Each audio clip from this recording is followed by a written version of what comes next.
D'accord? Alors, maintenant que vous connaissez vos défauts et vos qualités, vous allez toujours choisir vos partenaires en fonction de ça, en fonction de vos défauts et de vos qualités. Vous allez toujours choisir les partenaires qui représentent qui forment un binôme, mais dans le sens inverse par rapport à vous. On va prendre le domaine sentimental.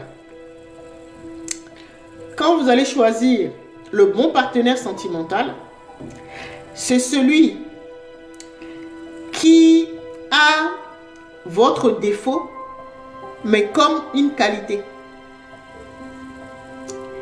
Et inversement, c'est celui qui a votre qualité comme défaut. Comme ça, vous allez vous enrichir mutuellement. Exemple, vous-même, vous savez que vous êtes bordélique. Oh, votre chambre ou votre maison, là, c'est désordonné. Il y a une paire de chaussures au salon et puis l'autre... une chaussure au salon et puis l'autre chaussure se trouve peut-être dans la chambre. Rien n'est rangé comme il faut. Vous-même, vous savez que bon, bah, c'est un programme que vous avez hérité, voilà, que vous êtes comme ça. Ça veut dire que si chez vous, là, c'est désordonné, ça veut dire que dans votre esprit aussi, c'est comme ça, c'est désordonné. C'est pas une critique, hein.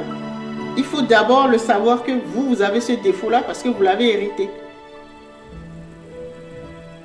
D'accord? Les choses ne sont pas rangées. Et donc, quand vous allez prendre quelqu'un là, au niveau sentimental, quelqu'un avec qui vous allez vivre, ben, il faut prendre quelqu'un qui est très, très ordonné, très propre, très rigoureux, très organisé. Parce que si vous allez prendre quelqu'un qui est aussi bordélique que vous imaginez?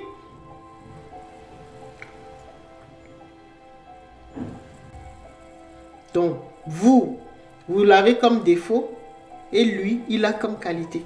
Et c'est ça qu'il vous faut. D'accord?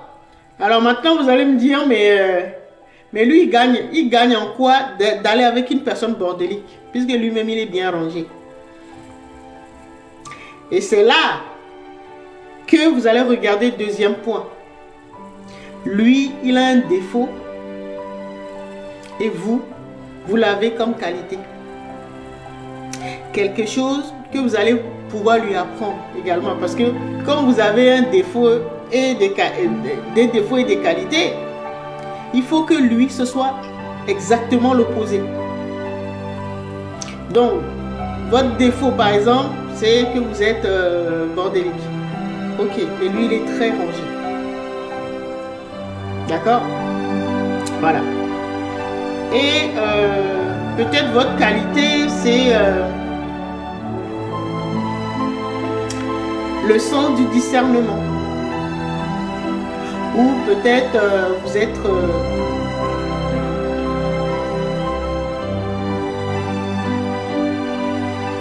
Quel exemple je pourrais donner? À moins d'être... Enfin, vous êtes bordélique, mais bon, comme qualité, vous êtes empathique.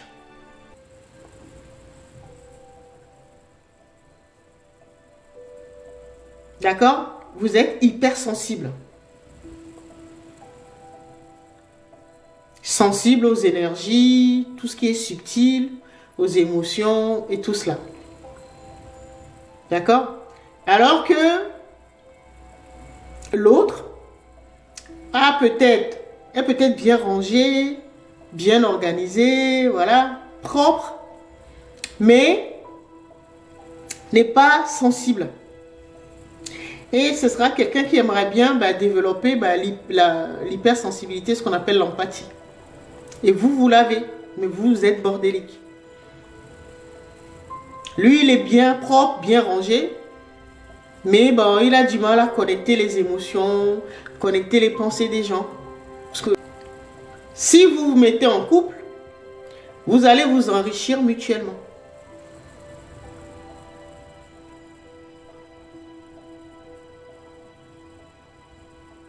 Est-ce que vous comprenez? Moi, je suis du Togo.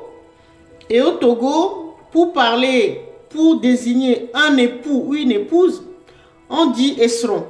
Esron veut dire celui ou celle que j'imite. Ou c'est le verbe imiter.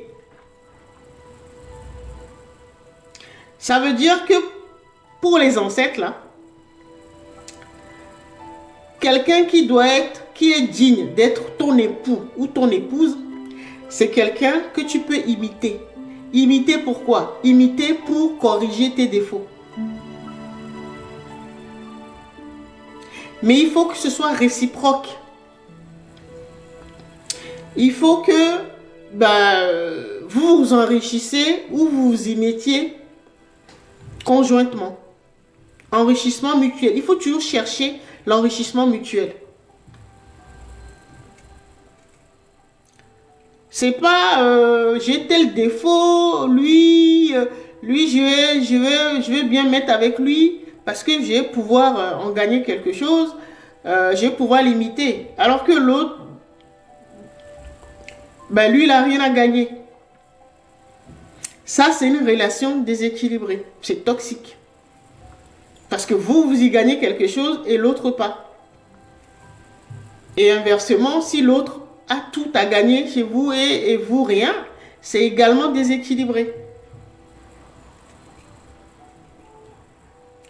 Mais la vie va toujours vous faire rencontrer la personne qui va matcher. Là, on est dans le domaine sentimental. Hein. La personne sera vous, mais dans l'autre sens.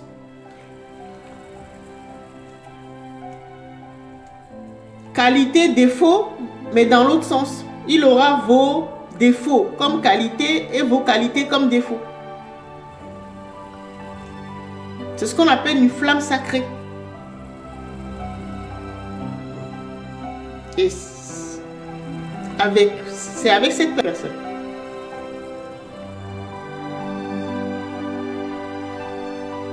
Mais ça ne veut pas dire forcément que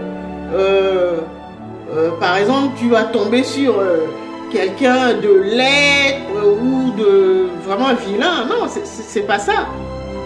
Ça veut dire que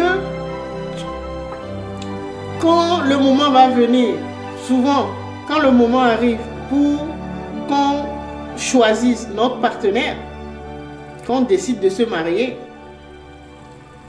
nous avons souvent le choix entre 2 ou 3 personnes.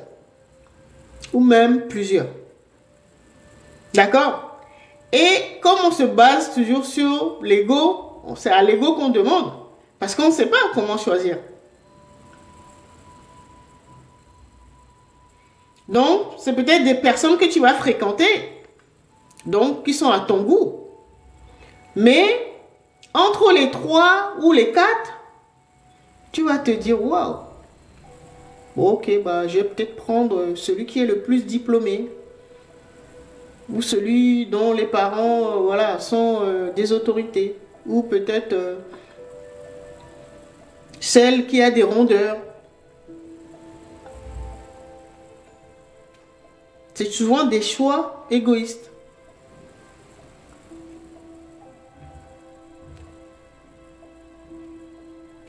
Alors que c'est pas sur ça qu'il faut se baser. Si tu regardes dans les 3 personnes ou dans les 4 personnes, celui qui a tes qualités, tes défauts, mais dans l'autre sens. C'est ça qu'il faut regarder. Et comme on nous a appris à nous baser que sur des paramètres purement matérialistes, égoïstes, des 3 ou 4 personnes là, quand on décide de se marier là, on choisit toujours le mauvais ou la mauvaise personne.